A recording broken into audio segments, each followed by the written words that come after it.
मुसळधार पावसाचे अपडेट आपण फेसबुक लाईव्हच्या माध्यमातून घेतोय। सध्या वाहन चालक पुन्हा परतीचा प्रवास करतायत, तो म्हणजे स्वातंत्र्यवीर सावरकर उड्डाणपूल आहे त्याच्या खाली जो काही भुयारी मार्ग आहे त्या भुयारी मार्गाखालची परिस्थिती आपण बघतोय। त्या भुयारी मार्गालगत मोठ्या प्रमाणात पाणी साचलेलं आहे। उल्हास नदीची पाणी पातळी सध्याच्या घडीला 18 मीटर इतकी झालेली आहे। धोक्याची पातळी 17.15 मीटर इतकी आहे। तर सध्या उल्हास नदी आपण बघत असाल तर या उल्हास नदीमुळे मोठा धोका जो आहे तो वाढलेला आपल्याला बघायला मिळतोय। आता हा जो नाला आहे स्वातंत्र्यवीर सावरकर उड्डाणपुला खाली जो नाला आहे त्या नाल्यालगत नाल्याचं जे काही पाणी आहे ते मोठ्या प्रमाणात या तुम्ही बघत असाल तर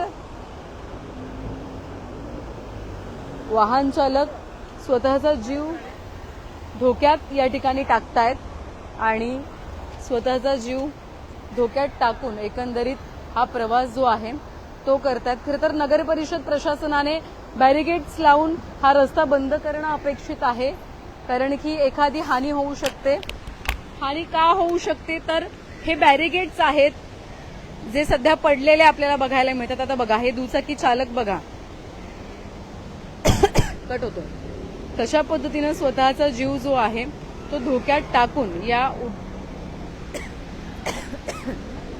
उड्डाणपुलाखालचा जो भुयारी मार्ग आहे त्यातून प्रवास करतायत। इथे जे बॅरिकेड्स आहेत ते सुद्धा या वाहत्या पाण्यामुळे आणि जो कचरा आला या नाल्यामधून त्यामुळे पडलेल्या बघायला मिळतात। लोखंडी बॅरिकेड्स होते ते पडलेले आहे, पण उड्डाणपुलाखालची भयावह परिस्थिती आहे आणि असं असताना वाहन चालक अडकतायत। खरं तर ही स्टंटबाजी वाहन चालकांनी केली नाही पाहिजे। प्रशासनाने बॅरिकेड्स लावून हे जे या ठिकाणी हा जो भुयारी मार्ग आहे तो बंद केला पाहिजे। दोन्ही बाजूला प्रशासनाने खरं तर सूचना फलक किंवा बॅरिकेड्स लावणं अपेक्षित आहे। आताही बघत असाल तर सायकल चालक अनेक दुचाकी चालक स्वतःचा जीव धोक्यात टाकतायत आणि स्वतःचा जीव धोक्यात टाकून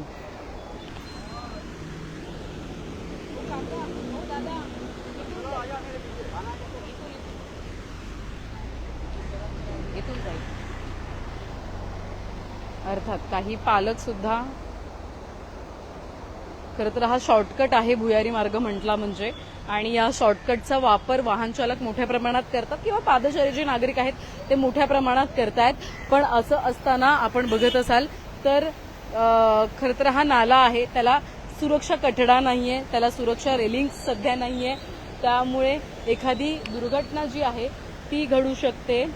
आता हा चिमुकला त्याच्या वडिलांसोबत गेलेला आहे, पण खरं तर पालकांनी सुद्धा ही स्टंटबाजी करायला नको। थोडा लांबच्या रस्त्याचा वापर करा, पण सुरक्षा कठडा नसल्यामुळे पाणी वाहतं आहे, फोर्स जास्त आहे या पाण्याला आणि त्यामुळे खरं तर ही जी स्टंटबाजी आहे ती वाहन चालकांनी टाळली पाहिजे। प्रशासनाने बॅरिकेड्स लावणं अपेक्षित होतं, पण प्रशासनाने इथे बॅरिकेड्स लावलेले नाही आहेत आणि त्यामुळे सर्रासपणे या भुयारी मार्गाचा वापर जो आहे तो वाहन चालक करताना बघायला मिळत आहेत।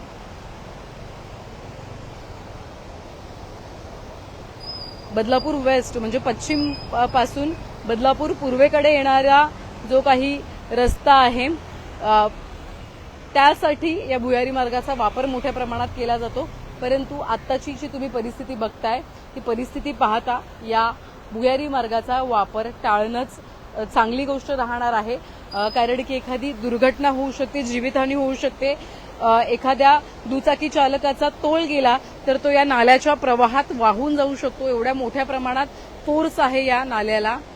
आणि इथे बघत असाल तर फोर्सचा अंदाज तुम्ही घेऊ शकता की लोखंडी रेलिंग जे आहेत ते सुद्धा तुटलेले आहेत, ते सुद्धा तुटून या ठिकाणी पडलेले आहेत।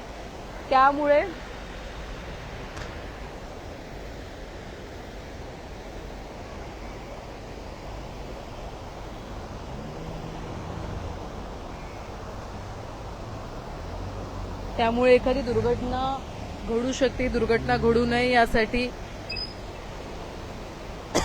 नागरिकांनी स्वतःची काळजी स्वतः घेणं गरजेचं झालेलं आहे। बदलापूरकरांना भुयारी मार्गाचा वापर जो आहे सध्याच्या घडीला टाळा. बेलवली भुयारी मार्ग सुरू आहे वाहतुकीसाठी, त्या भुयारी मार्गाचा वापर करा किंवा उड्डाणपूल आहे त्या उड्डाणपुलाचा वापर करा.